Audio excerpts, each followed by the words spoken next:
Coucou les amis, it's Camden, and today I'm going to be sharing with you 5 recent French Netflix series that you can be watching at home to entertain yourself and also learn a little bit of French. I recently saw some other videos about Netflix series in French recently, and I thought I would make my own video. One of the videos I saw was by the Francophile. I'll link their video below.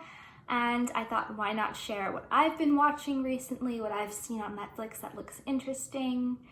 And if you are new to my channel, bienvenue, welcome. I am Camden and I make videos about my life as an American in France, a little bit of language teaching, and my travels. So if those kind of things interest you, please don't hesitate to subscribe and like this video for more like this.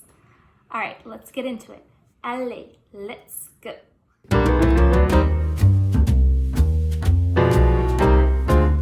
So the first show I'd like to mention is called Le Cercle, and my friend Katie back in the States actually recommended it to me, and it's a reality TV series. I think there's an American version as well, and when she told me about it, I was like, oh no, not a reality TV show. That sounds kind of dumb because all of the contestants are there to kind of be the most popular, the most influential person, and then they win.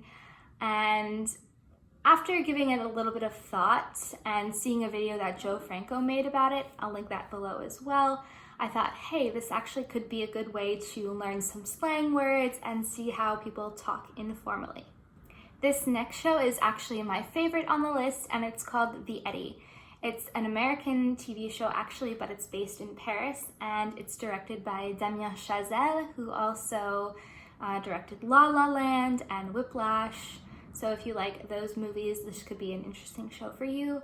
It's about this man, Elliot, who is originally from New York, but he is currently living in Paris, and he's he's a composer, and he's kind of struggling with his jazz club that's starting to open. So if you like jazz music, that could be cool as well. His daughter is also a character in the show, and it talks about her life transitioning from the States to living in France as a teenager, which is pretty interesting. There's suspense, crime, and also a non-stereotypical view of Paris, which I really like because, you know, it's not just the Eiffel Tower and sunshine and croissants all the time, but it is still a drama, so keep that in mind. And another cool thing about this show is that they speak 3 different languages. So they have French, of course, English because the main character is American, and some Arabic as well. This next show is called Le Bazar de la Charité, or the Bonfire of Destiny in English, and it's actually based on a true event about a fire that happened in 1897 during this charity bazaar. And it kind of follows 3 women living in Paris at the time. There's Adrienne, who is an upper class woman, and she wants to leave her abusive husband. Alice, her niece, and then Rose, who is her friend and also maid. And the story kind of starts with this big fire, and then it gets into the aftermath and follows these women's lives. I've just watched the first episode so far, but I think it could be really interesting, and maybe if you like Madame Bovary, that kind of genre, then this could be an interesting show for you to watch. So this next show is actually a horror TV series. It's called Marianne, and it follows writer Emma, who has just published her so-called last horror book. She decided to finish writing horror and move on to other things, but during a book signing, one of her old friends from her hometown shows up and kind of gives her this ominous message and tells her about her mother and how she can't stop writing. And it's kind of creepy, and she kind of ignores it, but then something else happens, and once she stops writing, she gets nightmares. So it turns out that she started writing this horror series to get rid of these creepy nightmares that she has had since she was young. And then she ends up going to her hometown in Brittany to investigate and visit this other woman's mother, who ends up being this really creepy person and claiming to be Marianne, the witch in her book.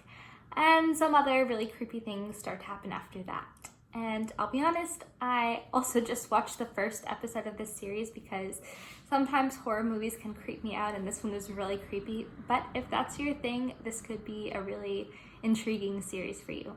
This last series I'm going to talk about is called Grégory, or Who Killed Little Gregory, and it's a crime documentary about a murder that happened in the 1980s. This little boy, Grégory, was kidnapped and murdered, and it's an unsolved crime, and it's really suspenseful and also really heartbreaking. So if you like true crime documentaries, this one could be really interesting for you to watch. Now, before you go, I'm going to give you a couple of language learning tips that you can use to improve your French if that's what you're looking for. I am a French teacher. Well, I teach English right now, but I studied to become a French teacher, so I thought I could give you some language learning tips. The first is to put subtitles in French. So if you're learning French and you put subtitles in English, it might not be the best option to learn French because you're not really paying attention to the French that much. Your brain is just reading the English words and you might not kind of listen to the French as much. But if you have the French subtitles, it can kind of help you, especially if they're speaking really quickly and you miss a word or two, but you can see the French word. You'll also be able to associate the spelling of the word with the pronunciation.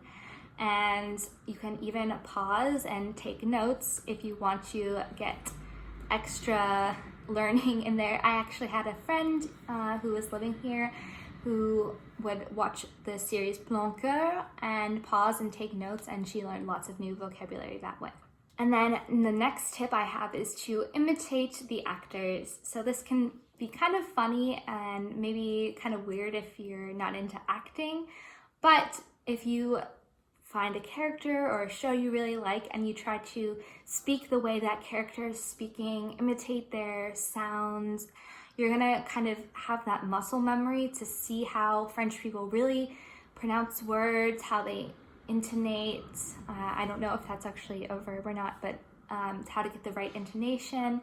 And if you practice that way, you'll kind of get used to having French in your mouth and kind of get that same way of flow that French speakers have naturally.